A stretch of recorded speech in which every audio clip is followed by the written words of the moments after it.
حي على الفلاح.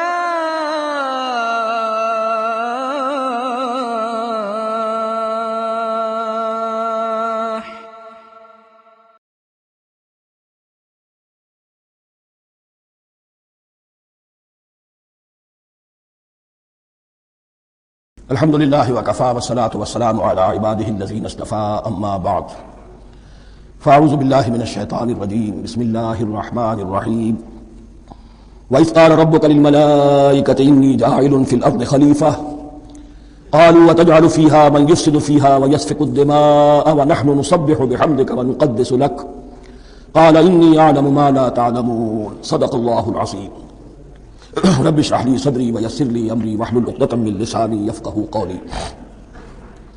جیسا کہ میں نے عرض کیا تھا، سورہ بقرہ کے پہلے 4 رکوع نہایت اہم ہیں، نہایت جامع ہیں۔ پہلے 2 رکوعوں میں 3 قسم کے انسانوں کی وضاحت کی گئی، 3 قسم کے کردار کے نقشے کھینچ دیے گئے۔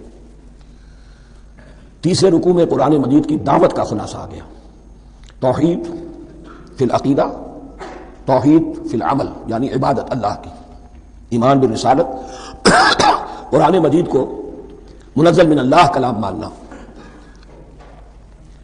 اس میں اگر شک ہے تو جو بھی چیلنج تھا، اگر واقعتاً تمہیں شک ہے، حقیقت میں شک نہیں ہے، لیکن جیسا کہ تم کہہ رہے ہو کہ تمہیں شک ہے تو کوشش کرو اس کے مقابلے کی ایک صورت بنانا ہو۔ پھر آخرت، جنت اور دوزخ، ان دونوں کا تذکرہ ہو گیا۔ پھر ایک خاص مسئلہ جو قرآن مجید کے اسلوب پر اعتراض کی شکل میں آیا کہ اس میں مچھر جیسی حقیر شے کا بھی تذکرہ ہے، اس کی حکمت بیان کر دی گئی کہ تشبیہ اور تمثیل میں ظاہر بات ہے کہ ممثل لہو اور ممثل بہی میں مناسبت چاہیے۔ جس چیز کے لیے تمثیل بیان کی جا رہی ہے، جس شے سے تمثیل بیان کی جا رہی ہے، ان میں مناسبت ہونی چاہیے، اس میں عظیم یا حقیر کا کوئی سوال نہیں۔ پھر یہ بات کہ جن لوگوں کے دلوں میں زیغ ہے، کجی ہے، وہ اس قرآن سے بھی ان کی ضلالت میں، گمراہی میں اضافہ ہوگا۔ جو لوگ طالب حق ہیں ان کو یہ قرآن مجید ہدایت دے گا، اور کن کو اللہ گمراہ کرتا ہے؟ جو سرکش ہے، جو نمبر 1 اللہ سے جو عہد کر کے دنیا میں آئے تھے اس کی خلاف ورزی کر رہے ہیں اور صلہ رحمی کے بجائے قطع رحمی کرتے ہیں۔ اس کے بعد ایک بہت اہم فلسفیانہ بات آ گئی اور اسی کے ضمن میں میں نے اصل میں یہ ساری بات دہرائی ہے۔ میں نے کہا تھا کہ یہ بات واضح ہوگی آگے جا کر سورہ غافر میں۔ پھر ذہن میں لائیے کہ جب یہ صورت نازل ہوئی ہے، سورہ غافر نازل ہو چکی تھی، لہذا یہاں اجمالی تذکرہ ہے، وہاں تفصیلی تذکرہ ہے۔ اہل جہنم کا قول نقل ہوا ہے، ربنا امتنا اثنتین واحییتنا اثنتین فاعترفنا بذنوبنا فهل الى خروج من سبیل۔ اے اللہ، تو نے 2 مرتبہ ہم پر موت وارد کی، 2 مرتبہ ہمیں زندہ کیا، اب ہم نے اپنے قصور تسلیم کر لیے، تو اب یہاں سے بھی کوئی اور مرحلہ ہے یا نہیں؟ یہاں سے نکلنے کا بھی کوئی راستہ ہے یا نہیں؟ اس سے حقیقت یہ واضح ہوئی، انسان کی تخلیق اول ہوئی عالم ارواح میں، صرف ارواح کی حیثیت سے، اور حدیث میں آتا ہے الارواح جنود مجندہ، لشکروں کی شکل، تمام انسان، ان سے عہد لیا گیا الست بربکم قالوا بلا، پھر سلا دیا گیا ارواح کو۔ یہ گویا کہ پہلی موت تھی جو ہم گزار آئے۔ پھر عالم خلق کا مرحلہ آیا۔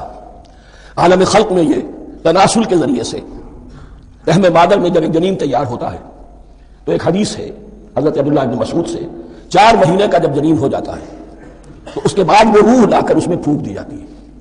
یہ گویا کہ احیاء اولا ہو گیا، پہلی مرتبہ کا زندہ کیا جانا، پہلی موت کی نیند سے جگا دیا گیا۔ اے تازہ واردان بساط ہوائے دل، اب ہم اس دنیا میں اس جسد کے ساتھ زندہ ہوئے، اب پھر موت آئے گی، جسد یہی چلا جائے گا جہاں سے آیا تھا، روح جہاں سے آئی تھی وہاں واپس جائے گی۔ ثم یمیتکم ثم یحییکم ثم الیہ ترجعون، پھر تمہیں اللہ کی طرف لوٹا دیا جائے گا۔ یہ ہے بہت گہرا نقطہ فلسفہ دین کا۔ اس کے بعد مضمون شروع ہو رہا ہے خلافت کا، جس کا اجمالی جو ہے تذکرہ تیسرے رکوع کی آخری آیت میں آ گیا، هو الذی خلق لکم ما فی الارض جميعا، زمین میں جو کچھ ہے اے انسانوں تمہارے لیے پیدا کیا گیا۔ اسی کے ساتھ جڑتا ہوا مضمون اب خلافت کا آ رہا ہے۔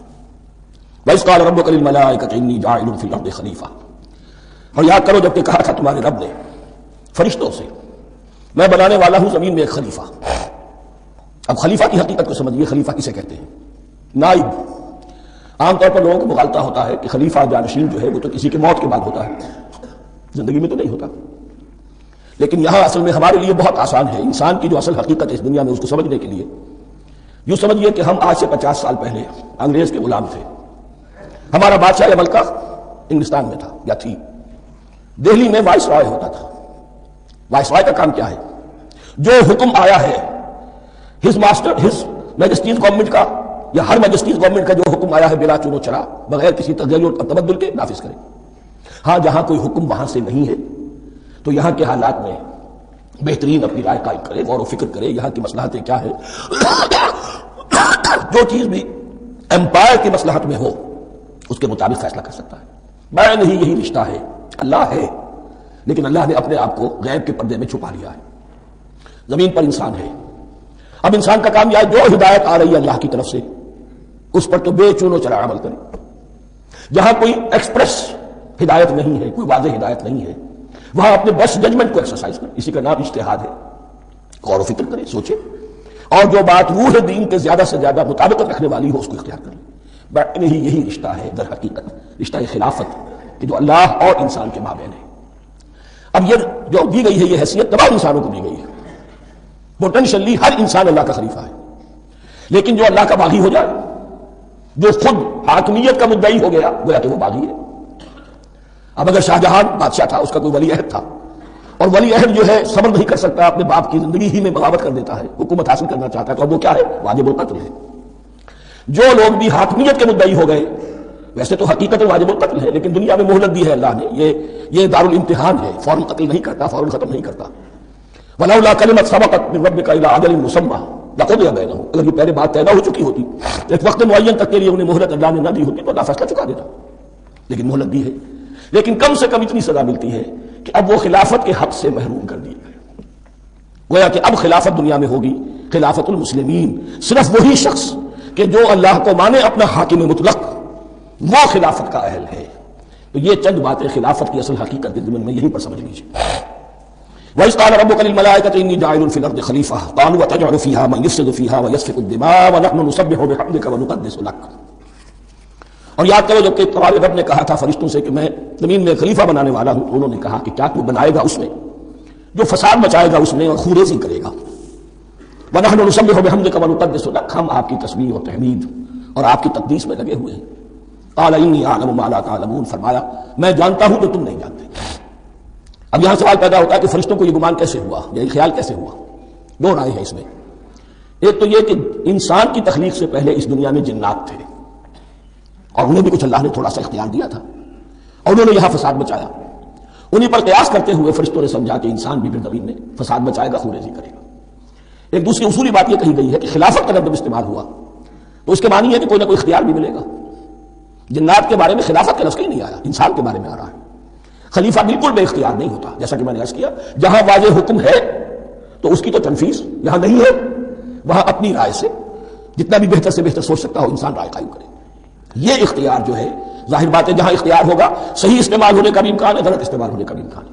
اختیار تو بلکہ یہ کہ آپ کا پولیٹیکل سائنس کا تو ایکسیم یہ ہے authority turns to corrupt and absolute authority corrupts absolutely. تو ٹینڈنسی کرپشن کی ہوتی ہے اختیار کے اندر. اس بنا پر انہوں نے قیاس کیا کہ اس میں فساد ہوگا، خوریزی ہوگی. اللہ تعالیٰ نے فرمایا اپنی حکمتوں سے میں خود واقف ہوں، میں کیوں بنا رہا ہوں یہ میں جانتا ہوں، تم نہیں جانتے. وَعَلَّمَ آدَمَ الْأَسْمَاءَ كُلَّهَا. اور اللہ نے سکھا دیے آدم کو تمام کے تمام نام. اب اس میں بھی ایک رائے تو یہ ہے بلکہ اس میں تقریباً اجماع ہے مفسرین کا کہ اس سے مراد ہے تمام اشیاء کے نام، اور تمام اشیاء کے نام سے مراد ہے ان کی حقیقت کا علم. ہیومن نالج جو ہے اگر آپ اس کا تجزیہ کریں گے تو وہ یہی ہے کہ انسان ایک چیز کو پہچانتا ہے پھر اس کے لیے ایک نام رکھتا ہے یا کوئی ٹرم اس کے لیے قائم کرتا ہے. اس نام یا ٹرم اور اس کے حوالے سے، اصطلاح کے حوالے سے بہت سے حقائق کو اپنے ذہن کے اندر محفوظ کرتا ہے. تو گویا کہ ان علمہ آدم الاسماء کلھا تمام نام سکھا دیے. کل مادی کائنات کے اندر جو کچھ وجود میں آنے والا تھا ان سب کی حقیقت سے پوٹینشلی حضرت آدم کو آگاہ کر دیا. یہ پوٹینشل علم ہے، ہیومن نالج جو ایکوائرڈ نالج ہے، جو انسان کو سم اور بصر اور اپنے اس دماغ کے کمپیوٹر کے ذریعے سے حاصل ہوتا ہے. ایک ہے ریویلڈ نالج جو اللہ وحی کے ذریعے سے بھیجتا ہے. ایک ہے ایکوائرڈ نالج، انسان خود علم حاصل کرتا ہے. اس نے آنکھوں سے دیکھا، کان سے سنا، نتیجہ نکالا اور اس کمپیوٹر نے اس کو پروسیس کیا، اس نتیجے کو کہیں میموری کے اندر سٹور کر لیا. یہ کمپیوٹر ہے بہت بڑا. پھر کچھ اور دیکھا، کچھ اور سنا، کچھ چھو کر معلوم ہوا، کچھ چکر معلوم ہوا، کچھ سون کر معلوم ہوا، کوئی اور نتیجہ نکلا، اسے وہ پاس میموری کے ساتھ اس کو ٹیلی کیا اور نتیجہ نکالا. اس طرح رفتہ رفتہ ان السمع والبصر والفؤاد كل اولئک کان عنہ مسئولا. یہ ایکوائرڈ نالج تین چیزوں سے انسان کو حاصل ہو رہا ہے: سماعت، بصارت اور یہ عقل جو فائدہ اخذ کرتی ہے، جو اس کو پروسیس کرتی ہے، اس تمام جو سینس ڈیٹا اس کو مہیا ہوتا ہے سینس آرگنز کے ذریعے سے. یہ علم ہے جو پوٹینشلی حضرت آدم کو دے دیا گیا. اس کی ایکسفولیشن ہو رہی ہے، اب درجہ بدرجہ وہ علم پھیل رہا ہے، بڑھ رہا ہے، اور بڑھتے بڑھتے کہاں تک پہنچے گا ہم کچھ نہیں کہہ سکتے. کہاں سے کہاں پہنچ گیا انسان. اس نصف صدی کے اندر علم انسانی میں جو ایکسپلوژن ہوا ہے، میں اور آپ اس کا تصور تک نہیں کر سکتے. اکثر بڑے بڑے جو سائنسدان ہیں انہیں تصور نہیں ہے، اس لیے کہ ایک شخص اپنی لائن فزکس کے بارے میں جانتا ہے کیا کچھ ہو گیا، یا فزکس کی بھی کسی شاخ کے بارے میں جانتا ہے، باقی دوسری جو لائن اسے کچھ پتہ نہیں. اسپیشلائزیشن کا دور ہے، لہذا جو ایکسپلوژن کہا جائے، دھماکہ ہوا ہے علم کا، اس کا کوئی اندازہ نہیں ہے. اور کس تیزی کے ساتھ وہ چیز آگے بڑھ رہی ہے، کس تیزی کے ساتھ ایک چیز آج جو ایجاد ہوئی چند دنوں کے اندر اس کے بعد اس کا نیا کوئی ورژن آ جاتا ہے اور یہ چیز جو آبسولیٹ ہو جاتی ہے. کمیونیکیشن کے اندر جو انقلاب عظیم برپا ہوا. تو آپ یہ سمجھیے کہ اقبال نے جو شعر کبھی کہا تھا کہ عروج آدم خاکی سے انجم سہنے جاتے ہیں کہ یہ ٹوٹا ہوا تارا مہ کامل نہ بن جائے. اور یہ مہ کامل بنے گا کب؟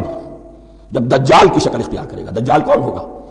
جو ان تمام قواعد طبیعہ کے اوپر قابو پا لے گا، جب چاہے گا جہاں چاہے گا بارش برسائے گا، رزق کے تمام خزانے اپنے ہاتھ میں لے لے گا، جو اس کے اوپر ایمان لائے گا اسی کو ملے گا، کسی اور کو نہیں ملے گا. اس کی آواز پوری دنیا میں سنائی دے گی، وہ چند دنوں کے اندر پوری دنیا کا چکر لگا لے گا. یہ ساری چیزیں جو حدیث میں دجال کے بارے میں آئی ہیں وہی اسی علم آدم ایکوائرڈ نالج کے اس حد کو پہنچ جانا کہ وہ ٹوٹل مسٹریز نیچر کی جو ہے وہ اس پر منکشف ہو جائے اور ان قواعد طبیعہ کو ہارنس کر لے، قابو میں لے آئے اور انہیں استعمال کرے. کبھی جب ہمارے کسی بہت 200-300ویں کوئی پیڑھی میں کوئی ہمارے جد امجد ہوں گے جنہوں نے کوئی چٹان دیکھی کہ گری پتھر پر پتھر ٹکرایا تو آگ اس میں سے شعلہ نکلا، اس کا یہ مشاہدہ کافی ہو گیا آگ پیدا کرنے کے لیے. پتھروں کو ٹکراؤ آگ پیدا کر لو. یہ اس دور کی سب سے بڑی ایجاد تھی، آگ، انرجی. اب وہ انرجی کہاں سے کہاں پہنچی. وہ آگ نے بھاپ کی شکل اختیار کی، پھر ہم نے بجلی ایجاد کی، اور کب کیا ہے ایٹمک انرجی ہے، اور ڈبل کیا ہے اللہ عالم. ان تمام چیزوں کا تعلق ہے خلافت عرضی کے ساتھ. لہذا فرشتوں کو جو بتایا گیا وہ یہ ہے کہ آدم کو علم بھی دیا جا رہا ہے، صرف اختیار ہی نہیں دیا جا رہا، علم دیا جا رہا ہے. وَعَلَّمَ آدَمَ الْأَسْمَاءَ كُلَّهَا ثُمَّ عَرَضَهُمْ عَلَى الْمَلَائِكَةِ. پھر ان تمام اشیاء کو پیش کیا فرشتوں کے سامنے. فَقَالَ أَنبِئُونِي بِأَسْمَاءِ هَؤُلَاءِ. اور فرمایا کہ مجھے بتاؤ ان چیزوں کے نام، ان کنتم صادقین، اگر تم سچے ہو. قالوا سبحانك لا علم لنا الا ما علمتنا. انہوں نے کہا پروردگار تو پاک ہے ہر نقص سے، ہر عیب سے، ہر ذوف سے، ہر احتیاج سے، مبرہ ہے، منزہ ہے، اعلیٰ ہے، عرفہ ہے. لا علم لنا الا ما علمتنا. ہمیں کوئی علم حاصل نہیں سوائے اس کے جو تو نے ہمیں سکھا دیا ہے. اس کی تعبیر یہی بہتر معلوم ہوتی ہے کہ ملائکہ کی حیثیت اور حقیقت اس کائناتی جو حکومت ہے اللہ کی آفاقی حکومت، اس کے کارندوں کی ہے یا اس کے سول سرونٹس ہیں. تو ہر ایک کو صرف اس کے شعبے کے متعلق علم دیا گیا ہے. علم جامع نہیں ہے، تمام چیزوں کا علم یہ معلوم کرنے کی استعداد ان کے پاس نہیں ہے. کوئی فرشتہ فرض کیجئے بارش کے اوپر معمور ہے، کوئی پہاڑوں پر معمور ہے، جس کا ذکر سیرت میں آتا ہے کہ جب طائف میں حضور پر پتھراؤ ہوا ہے تو اس کے بعد ایک فرشتہ حاضر ہوا ہے کہ میں ملک الجبال ہوں، اللہ نے مجھے پہاڑوں پر معمور کیا ہوا ہے. آپ اگر فرمائیں تو جن لوگوں نے آپ کو ستایا ہے، یہ جو طائف جن دو پہاڑوں کے درمیان یہ وادی ہے، ان کو آپس میں ٹکرا دو کہ یہ پس کر اور سرما بن جائے. آپ نے فرمایا نہیں، کیا جب اللہ تعالیٰ ان کی اگلی نسلوں کو ہدایت دے دے. تو فرشتے ہیں، کوئی پہاڑوں پر معمور ہے، کوئی کسی خدمت پر معمور ہے، ان کو علم دیا گیا ہے صرف انہی کی اپنی جو بھی فرائض منصبی ہیں ان کے شعبے سے متعلق، کل نہیں. جامعیت جو ہے علم کی وہ ہے کہ جو حضرت آدم علیہ السلام کو پوٹینشلی دے دی گئی اور جو اب بڑھتے بڑھتے ایک بہت بڑا درخت بن چکا ہے. سبحانک لا علم لنا الا ما علمتنا انک انت العلیم الحکیم. یقیناً آپ ہی کی ذات ہے جو کل کے کل علم کی حامل ہے اور جس کے اوپر حکمت بھی، جس کی حکمت بھی قابل ہے. باقی تو ہر مخلوق میں سے ہر ایک کا علم ناقص رہے گا. العلیم، کل علم کا جاننے والا تو ہی ہے. الحکیم، کل حکمت وہ تو تیرے ہی پاس ہے. قال یا آدم انبئہم باسمائہم. اللہ نے فرمایا کہ آدم ان کو بتاؤ ان کے نام. فلما انباہم باسمائہم، تو جب انہوں نے بتا دیے ان کو فرشتوں کو ان کے نام، قال الم اقل لکم انی اعلم غیب السماوات والارض. تو اللہ نے فرمایا کہ میں نے کہا نہیں تھا کہ میں جانتا ہوں آسمانوں اور زمین کی تمام غائب چیزوں کو جو تمہاری نگاہوں سے بھی اوجھل ہے، غیب. میں ہر شے کا جاننے والا ہوں. عالم ما تبدون وما کنتم تکتمون. اور میں جانتا ہوں جو کہ تم ظاہر کر رہے تھے، جو کہ تم چھپا رہے تھے. چھپانے میں محسوس ہوتا ہے کہ ان کی خواہش یہ تھی کہ خلافت ہمیں ملے. ہم خدام ادب ہیں، ہر وقت تسبیح و تحمید اور تقدیس میں مصروف ہیں، جو حکم ملتا ہے بجا لاتے ہیں. تو یہ خلافت کسی اور مخلوق کو کیوں ملے؟ یہاں صرف یہ اور بتا دوں کہ یہ چونکہ اب ایک تیسری مخلوق کا ذکر بھی بعد میں آئے گا. 3 صاحب تشخص مخلوقات ہیں اللہ کی. صاحب تشخص، صاحب شعور، جن میں میں کا شعور ہے. انا میں ایک ملائکہ ہے، ان کی تخلیق نور سے ہوئی ہے. ایک انسان ہے جن کی تخلیق گارے سے ہوئی ہے. ایک جنات ہیں جن کی تخلیق آگ سے ہوئی ہے. باقی حیوانات ہیں ان میں شعور تو ہے، خود شعوری نہیں ہے. Self consciousness, there is a world of difference between consciousness and self consciousness. انسان جب دیکھتا ہے تو اس کو یہ بھی معلوم ہے میں دیکھ رہا ہوں. کتا بلا دیکھتا ہے اسے یہ اندازہ نہیں ہوتا کہ میں دیکھ رہا ہوں. دیکھنے کا ایک نتیجہ ہے جو نکل آتا ہے، لیکن میں کا وجود نہیں ہے. یہ انا، سیلف، ایگو، یہ انسان میں ہے.